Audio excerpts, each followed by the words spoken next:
Start a business for only $35. Our friends from Winner Circle would like to teach you how in just 3 simple steps. Step 1. Click on the link tgnpodcast.com/winners. Step 2. Join the Winner Circle chat group. Step 3. Use their blueprint to earn your first $200. Click on the link in the description to start your very own business today. Hey guys, welcome back to the Golden Nuggets podcast. We are still with Aidil. Take it away, Aidil. Aidil pula. Ami. Baru Aidil nak nyanyi ni. Terus aku dah jadi host Alright, so Aidil, okay, so tadi kita we were talking about you doing freelance for 8 years. And this is something interesting, especially for our listeners, because freelance is considered like self-employed. Correct. First of all, how would you advise, or what would you advise our listeners who are taking the leap of faith from being an employee to being a self-employed or being a freelance in terms of money management? So how do I say this? If you want, or if you can be disciplined, or you can be, how, in what sense? I think discipline lah. You need to be disciplined if you want to be a freelancer, especially with money matters lah. Because I don't know if this is similar. It's almost similar like taking a HDB loan and taking a bank loan lah. So bank loan you have to consistently refinance and everything, right? Yeah. So it's the same lah. Whereas HDB is everything is settled for you. Yeah. So same for if you're an employee, everything is settled for you, benefits, etc., etc. But if you're a freelancer, more likely than not, you will earn more. But of course, if you are going to be a freelancer and you're not earning more than an employee, then don't be a freelancer lah. Yeah. Straightforward lah. Yeah. The only reason you should be a freelancer is because you want to earn more, and of course have the perks of being your own boss, controlling your own time, etc., etc. Yeah, so you need to be disciplined again. Contribute CPF. Need to, I guess, one thing that I didn't do back then, but if I know I should have done it, is have a healthy credit score. Okay. It will help in your taking loans for your house, or even if you want to take loans for cars, etc. lah. Because my credit score was blank. I didn't have a credit card. I didn't have anything. So it was difficult for me to take a loan at that point in time. And even for HDB, so when we wanted to buy a house, when we applied for HLE, they only looked at my wife's pay. Okay. They didn't even care about my freelance. Even if I was earning like 10 or 12,000 a month or so, they didn't even care. Okay. So they offered us initially, the amount was about 120,000, which is not very enough little, lah. yes, correct. Very little, because now houses nowadays is like 300 plus thousand, 400 plus. So where are you gonna get the remainder? Yes. You won't have that much in cash lah. I mean, if you do, that's good. Right. But normally you won't have that much in cash to pay lah. Yeah. So again, like I said, being disciplined. If you consistently, if you have a better credit score, etc., it will help lah. Yeah. Okay. And what else must they look out for, especially in terms of getting a loan for the house? Because I think you have experienced that. What would you have done better? Would you have properly file your tax? What exactly would you have done differently? Filing tax is something that I do religiously for the past 8 years lah. Ever since I got into freelance, I file for my tax, get my notice of assessment. Because for the loans, they will look at your tax, right? They say, but it didn't come out lah. Okay. Because I consistently every year I file my tax lah, and I file it like I didn't even under declare. Yeah. I declared the amount that I earn every year. Exactly the amount. Wow. But still they didn't look at it. Okay. Yeah. So what you could have done better is have a credit card. Make sure it's healthy. Correct. Every time you use, you make sure you pay it off. Correct. Because then they know that you can pay every month. That's like that's all they want to see lah. Right. Okay. Yeah. But for your house, because a lot of people are always worried when they want to take that leap of faith, they are worried like, kalau tak ada CPF macam nak bayar rumah. What is your advice on that? or what have you experienced to be able to overcome this obstacle? I think of course if you have done all those things, HLE should be better lah. Right now it's not called HFE. HFE. Yeah, HFE should be better. But I think one advice I can say is don't be afraid about bank loans lah. Bank loan, of course, there is that stigma that bank loans is scary or it's more expensive or it's not stable, etc. There are some truth in that, but at the same time, right now my current interest rate is the same as HDB. Okay. Yeah, 2 plus. 2.6, I think. Yeah, 2.4, 2.6. Yeah, It will go down, right? So It can go down when you It can refinance, go up. But for me, for the past few years, it's the same lah. Stable lah. Yeah. Okay. Yeah. This is important because as we know, a lot of our listeners are people who are actually considering to take that leap of faith, right? Right. And this is something that they should really learn, Correct. especially having a healthy credit score.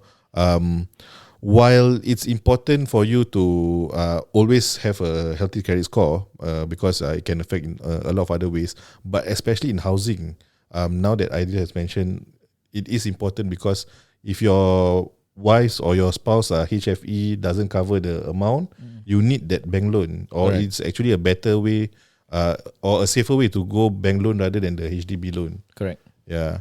Okay. So now we go back to your journey in terms of being an entrepreneur. Okay. So was Samad the very first, in other words, business that you actually start? Not really lah. So back then in 2013, I started Wolfpack Productions. Okay. With my partner Kai. I think So that was we started because we wanted to be the Singaporean version of this company called Wong Fu. I don't know if you heard of it. Okay. Wong Fu on YouTube. So wanted to create videos, etc. But it was quite difficult. It was a quite difficult start. But the turning point was when we started creating videos. There were some people say, "Hey, can you do wedding videos or not?" And I say, "Okay, we can try lah." So we did. And wedding is like quite straightforward. Yeah. It's like, there's a template, you shoot the shots. same things, etc., etc. And the money is good. Yeah. The money is good. So it became a thing that we started to shoot a lot of wedding videos.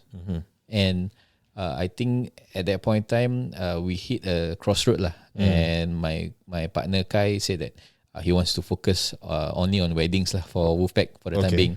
And I said, no, for me, I don't want to do weddings because it's too repetitive. I want to do something that, again, like I said, starting of the podcast, the first part, I said I want to be creative.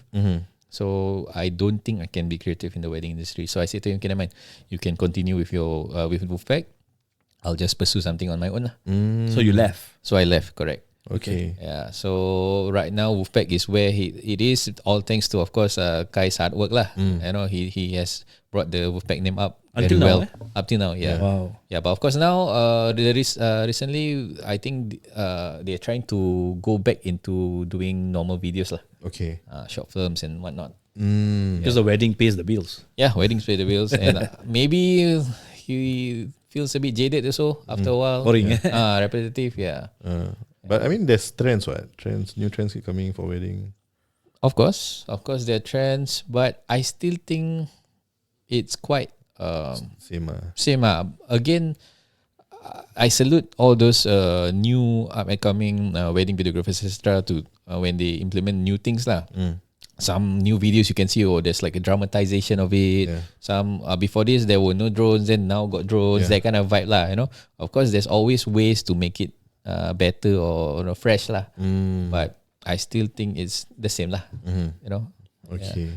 And sometimes I cannot tell between different companies lah. Yeah. that kind of So vibe. that was your very first business. That was my very first business. Yeah. How was the conversation like when you tell your partner it's time for you to move forward? Was it tough? Yeah. It was quite tough lah because my partner Kai, we grew up with each other since we were like 6 years old, 7 years old. Wow. So Childhood, he was a childhood friend. He was also from Montfort and everything else. The tough part, I guess, for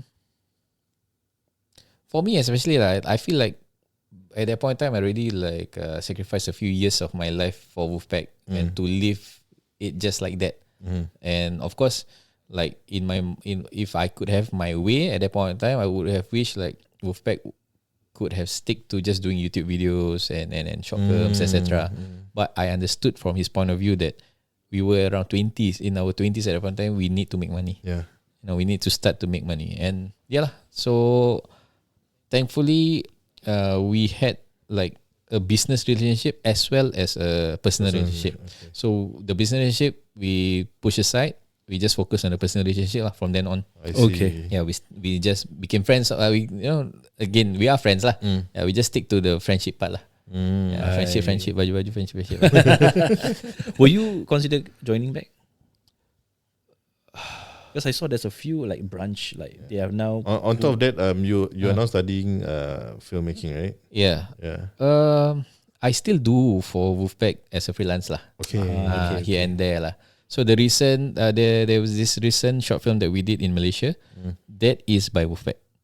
So Wolfpack hired me to write and direct that short film. I see. Yeah, so I am still part of Wolfpack per se lah, not As a partner lah. not as a partner. Yeah. I see. Yeah. Okay. And what other business do you start aside from that? Besides that, recently, me and two partners, Razi and No, we started this company called Narrative Films. Okay. So that company was strictly to focus on writing content for television. So drama, reality show, and so forth. So when we came together, we were thinking of doing drama, but MediaCorp at that point in time was open up a pitch for reality shows. Okay. So Razi was the most experienced one. Right? Razi said, "Can we just pitch something lah? If we can come out with something, we just pitch and then we just practice pitching lah as a group." So I said, "Okay lah." And then I said, "I have an idea. Why not we do a filmmaking competition for TV?" I said Cool, that. Okay. Yeah. So it's called Tayang lah, And this is under narrative. under narrative. Okay. And then like we were just practicing and then we just sent and after. We were quite surprised that MediaCorp took it lah. And Tayang became a thing. So Tayang became our first production together. Okay. Yeah. Yeah. Challenges on that. Challenges on that. I think becoming the executive producer for Tayang is a different ball game for me because all this while I work for people. This time around, everybody else in that space is working for me. So being the biggest boss there is lah in there.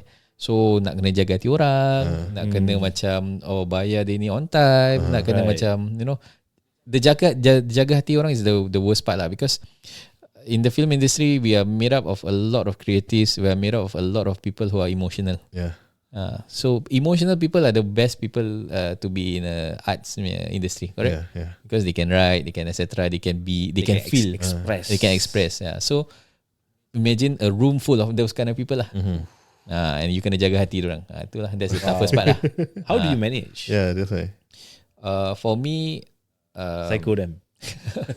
Boleh makan. yeah, nak kena bayar-bayar. Really nak kena bayar-bayar. Belikan rokok.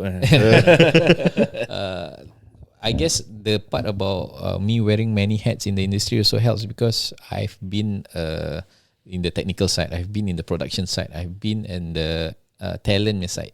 So I can relate to everybody. So if talent cakap, macam tak cukup rest lah, kita need one more day off, I can understand.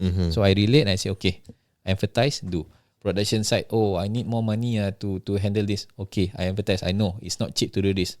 I try to relate. Yeah, that kind of vibe. So it helps me. Wearing many hats in the industry has helped me a lot. Yeah. So you need to handle the budget and everything also. Correct, budget. The project. The liaising with talents and everything else. Especially for Tayang, we had to liaise with the Malaysian punya talents, which is Beto Kushairi dengan Aiman Hakim. So nak kena berbual dengan manager dorang, nak kena set the accommodation for them when they come to Singapore and so forth. Yeah. Okay. I think for people who don't know, can you share with us the hierarchy Okay. Yeah. behind the production Ecosystem. Because you already mentioned executive producer, that's like the top lah because you are in charge of almost everything. Correct. What's below that and below that further? Okay. Personally, again, I don't believe in hierarchy, but I believe in roles lah. Yeah. Okay, so we talk about roles lah. Okay. Okay, boleh. Executive producer is the one that in charge of everything. Manages the entire Manages production. everything, and then below, okay, let's just pretend there is a hierarchy lah. Okay. Below executive producer will be the director lah, because executive producer is in charge of everything. Director is in charge of everything that happens on screen. Okay. Okay, and then there's the producer. Producer in charge of everything behind the screen. Okay, so executive producer is on top, producer, director, and then there's assistant director, assistant producer. So that one is quite straightforward lah. Yeah. Assist to the producer, assist to the director, and then Okay, Chop. Why do they need assistants? I mean, I know it's maybe Banyak kerja. a noob question, but no, fair enough. It's a good question. Okay, let's say for assistant director. Okay, so let's say the director usually will sit behind the screen. He's the thinker. The assistant director is the general, the one yang akan shout everything, shout the etc. So if the director is the one who consistently shout, dia tak boleh duduk and think. okay. So you need the assistant to do that lah. And then the producer is also like that. Producer nak kena think and how etc. Is the AP will be the one who delegates. They will delegate to AP, assistant producer, and the assistant producer will do it lah. Okay. Okay. So But behind the screen, right? What exactly do the directors have to think about? what is gonna happen? Because like script are already there. Okay, let's say today we are going to do scene 1, 2, and 3. Okay. So scene 1, 2, and 3 continuation. So right now we are shooting scene 1. What the director need to think is, how do I continue? It's called conti lah. Conti to scene 2. Okay, let's say we are shooting on this table. So how do we move from this table to the next scene, which is outside? So the transition and everything else lah. Okay. And then the scripting, and then the dialogue deliveries, etc. Yeah, all those things lah. Okay. The framing, all those things that director will have to think. Wow. Seems like a lot of work. Yeah, A lot of work. It's like the conductor for music music conductor. Okay. So executive producer, Yeah, director, and assistant director, producer, and so assistant producer. What else? What else? Besides that, of course, we have the PA also, production assistant. Okay. That one technically they are runners lah. They will run around and do things lah. Buy food, siapkan kerusi meja, etc. lah. Okay. And then we have, of course, the imaging side, which is the makeup artist and the wardrobe. Okay, usually makeup artist and wardrobe is 2 different people, and then they will have their own assistant as well if it's a big production. And then we have Sound video? yes, so the technical side. Technical side we so technical side bawah lagi lah kan technically, but it's not really hierarchy lah. Technical side we have DOP, director of photography, Okay. and then below the DOP we have the cam assist. We have the grip and the gaffer, which is they are in charge of the lights, Okay. and then we have the soundman. So crew will be 5, and then total about 15 to 20 people lah.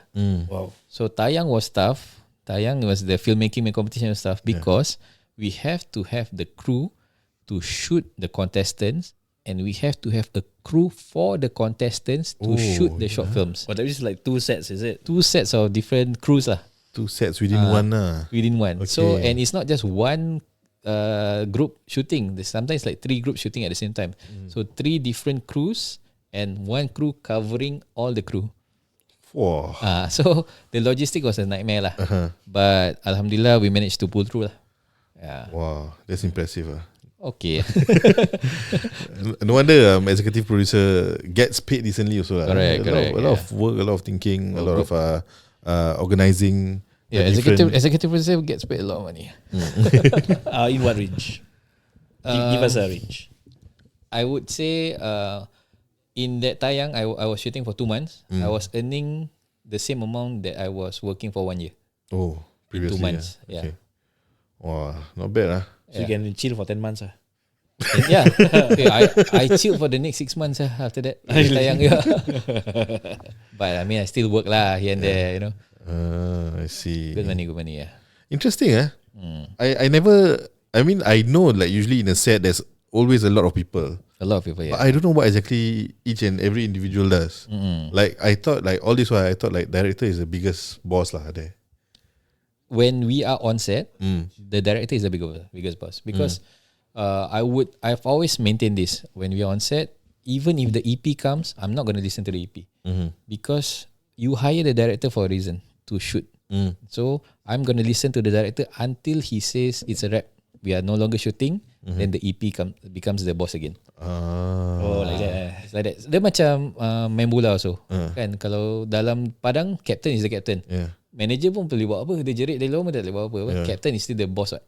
Yeah. Once dah habis the match, the manager is the boss balik. But I mean, not a great example, but something like that lah.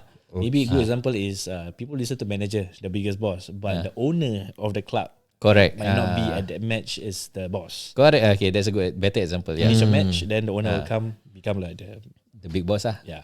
So during the match, the manager punya final say is final lah. But after the match, owner is the big boss lah. Okay. Things like that. In other words, when you are an EP, you are also kind of like a business owner within that entire production. Correct. Because there's a lot of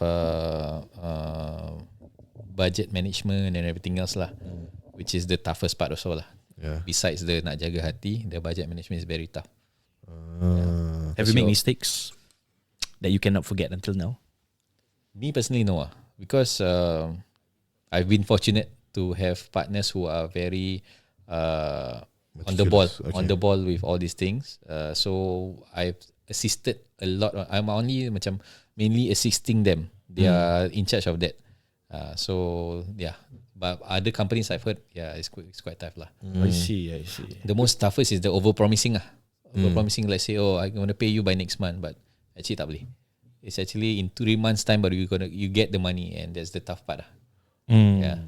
I think what you just shared, we visually understand, and that is pretty much the production side. But what about post-production?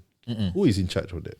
Editing stuff. Yeah. So we have editors. The EP also the Once overall in charge of all the producers and AP, once they masuk the post-production side, the orang dah almost let go. let go already lah. Macam dah tak perlu. Except for maybe still need to liaise with the talents ke apa for macam anything post lah. Need to do macam reviews ke whatever lah. All those kind of things. But once we reach the post-production side, the director still usually lah. The director still important lah because you direct already. Of course, when it comes to edit, you will still be in charge of how because when you direct, you have an idea how it's supposed to come out. So you go to the editor and say, okay, after this scene macam gini, how you transition, etc. lah. Yeah. Who is in charge of marketing that production? The producers lah by right. Oh, okay. Yeah. So but when it comes to anything to do with MediaCorp, MediaCorp will handle the marketing side. I see. Yeah, kita just hantar the final product and then the marketing will be by them. But they will request from us. Okay, they say we need an advertisement 1 minute long for marketing side. So we will be the one editing it for them lah. I see. And send it to them. Yeah. Okay. Like trailers, teasers. Correct. Tu semua kita yang kena buat lah. Okay. But they will tell us what to do lah. Okay. So like for an independent setting, let's say not a MediaCorp one, everything needs to be done by yourself. Correct. Marketing etc. lah. Tough. But And- fun lah. Very fun say to do all these things. But if independent, where are you going to get the money? So that's where sponsors come in lah. I think the same as podcast also kan. Like we have sponsors. The same yang this recent short film that we did with Wolfpack Productions. The sponsor was Al Kaswah. It's a travel agency. So we did a short film based on something to do with Umrah lah. They specialize in Umrah packages etc. Okay. So they gave us an amount. We delegate nicely lah. How much to pay for when we do the production side and set aside a bit of money for the marketing side. I see. Yeah. So what's the rough For independent. sponsorship price? For independent. Yeah. If let's say TGN, we're gonna like this podcast gonna like want to create some simple short film about podcasting. Okay. Example. Okay.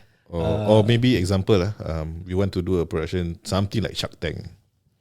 Yeah. Ui, Shark Tank mahal sih. Something like that. Shark What will be Tank the is ballpark? What kind of sponsorship should we be looking at? if you want to do something like Shark Tank where it's on television, that's easily $500,000 to $1 million Serious to produce that kind of show. That Okay. is Singapore may context, but Shark Tank may context probably like 5-6 million. Okay. If it's a short film, Short film, if it's just the film, let's say you want me to produce the film, just the film itself, like 12 minutes film like that. 5 to 10 minutes. Oh, really? Yeah. It's 5 minutes. 5 to 10 minutes, probably you can get like 2 to 4K. Okay. 5 to 10 minutes. 5K sometimes. But the longer it is, let's say companies like Vidsi, if they apa nama dia? What's that word? Ya Allah. They outsource lah. Let's say they want you to make a video, they will give us about 25K to create a 10 to 20 minutes video. I see. Yeah. Wow. I'm amazed by the price. Of course, because we don't have experience in that Yeah, field. correct. Probably that is a norm lah to hear these numbers. But you just have to think about what I just said just now. As a sound man, you earn about $400 per day. Yeah. And then let's say the short film requires you to shoot 3 days. Yeah. So sound man itself, you already have to pay 1.2. Just the sound man alone. Yeah. I haven't talked about the makeup artist. I haven't talked about the talents, etc. That's the amount that you have to think about. I see. So what's the profit margin? Just give me a percentage lah. Kalau General ones. like say television or drama, etc., you probably can earn like, let me think about it, 10%. 20%? 20%. 20%? Yeah. 20% still not that bad lah. Yeah, it's better than F&B. for the network. For the network, so yeah. Yeah, 10-20% lah. Yeah, around there. But then you have to think that 10-20% you'll be sharing between your partners lah. Yeah. Okay. Okay. After, aside from narrative films, you also recently started a business. Yeah, it's called Lilo. Lilo is short for Little Armadillo. Okay. Tell us about that. Yeah. tell Yeah, us the about reason why it's called Little Armadillo is because my partner's name is Ahmad. My name is Dil. So Ahmad, Dil, Lo. that. I understand. Okay. So it becomes Lilo. So I've always liked the idea for bouncy castles lah. Yeah. My wife is also a preschool teacher, and she gets a lot of requests to rent bouncy castles, etc. Oh. So I say, why not I just start my own bouncy castle business? I say okay. So we did that. We wanted to create a, not say niche, but a team where it's quite the macam very not say macam very what's that word? Dreamy kind of vibe, pastel colours kind of vibe lah. Not those typical macam ada yang biru merah, that kind of vibe. Very pastel where you can be for a formal event, can be for an informal event even, can be for weddings even, so that's why we started this lah. Okay. Renting big. So in November we'll have our first very big event, which is going to require like 2 large size bouncy castles lah. Yeah. I see. So, yeah. At Expo. Expo, correct. Okay. Islamic Fest. Yeah. How's the reception like for this? And also, is the revenue strong for this? Like, do people pay a lot? I guess it's not. How to say? I think starting off is not fantastic, of course. But once you have a steady amount of projects, etc., I think it will be a good passive income to have. Once you start to hire people to just, okay, I give you one bouncy castle. When this guy rent, you go set up and tear down, just like that. It's quite good lah. Consistent lah. Okay. Yeah. Wow. Interesting. Before we end the show, I Okay, have one question. And we want to make this a norm moving forward. If right now you only have $88 in your bank account and you want to start a business, Okay. how would you do that? $88 to start a business, Like ampau lah. Ampau. yeah, tu number heng me. $88, What will you do? Yeah. A film. I mean, film is there lah. But I guess there's this. I would like to. I think I would spend that particular money, $88 on an object, or this is what me and my partner did also lah for one of our other business. You just buy the budget, buy the thing. Let's say the thing is a small tripod. Okay, that small tripod for the monitor even. Yeah.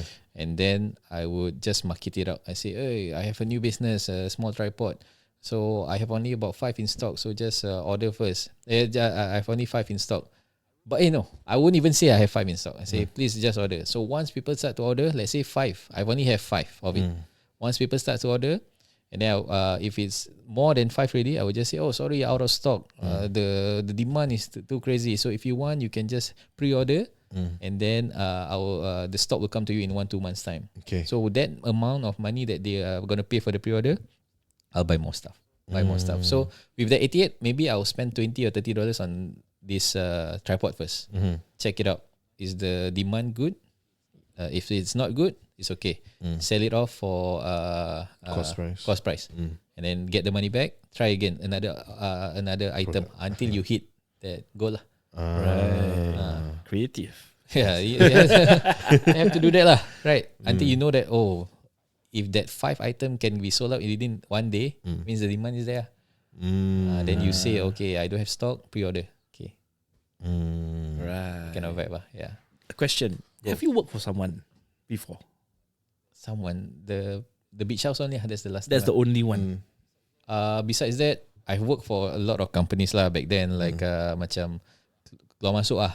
I've worked for First Lady. Short period. First Lady dekat. First lady. Serious ah? Tanjung Katong Hilang. Complex. Ya, jual tudung.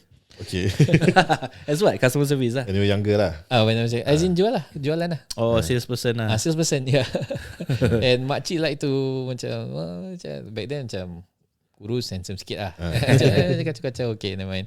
And then I work for Signorama, selling and fixing signs. Okay. I've worked at as a McDonald delivery, as in not delivery, McDonald call agent. Oh, call center. Call center, yeah. I work in the McDelivery. This is Aidil speaking. Can I have your postal code, please? That's the number lah. Mobile. Yeah. Dalam memory tu. The memory. So those kind of things lah. But max also, I think I've worked. It's like 3-4 months kind of job hopping lah. Yeah. Right. Yeah. Just to get experience lah. Yeah. Cool. Okay. So maybe before we end this, I just want to extract one golden nugget from you based on your experience from running a production business and then starting your own, and then after also opening a few things and then do a content creation with a puppet, being puppeteers. What is one nugget that you can share people who want to start things out? They can be probably right now working in 8 to 5. They want to start things out, but what is that one main advice? The best advice that you have perhaps ever received also? I think right now what we have to understand is that I think there is no more room to complain that we don't have enough equipment or etc. Because our phone itself, the technology for our phone itself is enough to create content. I think you can even start podcast with just your phone even. So Samad also was just using one phone and it boomed into a business itself lah. It boomed into Samad becoming a TV personality itself just from using just one phone, nothing else, just one phone. So what I would like to say is, if you have any ideas, even if it's in songwriting, you can even write songs using phone. Garage band, put on a bit of like chords here and there, it's a song already. AI is available to us ever ready. So again, all these things, there is no more complaint. There's no more room for you to complain that, I don't have this, I don't have the same equipment as other people. No, just do, post. Like again, the same idea behind the business part. Post, whether if people like it, then you continue. If people don't like it, never mind. Yeah, take it as a learning curve. Take it as, okay, today I learned how to create a content. Maybe something is not right in itself. So there's room to improve lah. So keep on doing and doing. Yeah. Coolness. You do, you test market, you improve. Improve. Right. There you go, guys. Something from Aidil Muhaimin today. So where can people find you? Where can people find me? Online. Oh yeah. I mean not house. Online is for my socials is Aidil Muhaimin lah. Okay. Almost all of my socials is Aidil Muhaimin. For Samad is just Samad the Puppet. And besides that, For email boleh share. I mean, up to you. aidilmuhaimin@gmail.com ah. Nice. Simple. Very easy to remember lah. Right. Yeah. And also, Aidil Muhaimin's IG has all the handles, right? Yes, of all correct. your businesses. Correct. So you guys can catch him and Yes. follow him. Yes. Right? Amy, anything else? Nope. All right. With that, we conclude this episode. We would like to thank Aidil for gracing today's episode Yes. because problem. Thank you, man. we appreciate your time being with us. And also, you guys for tuning into the Golden Nuggets podcast. If you have anything to comment, feel free to drop by in the YouTube comments below. And with that, we end the show. Thank you and goodbye.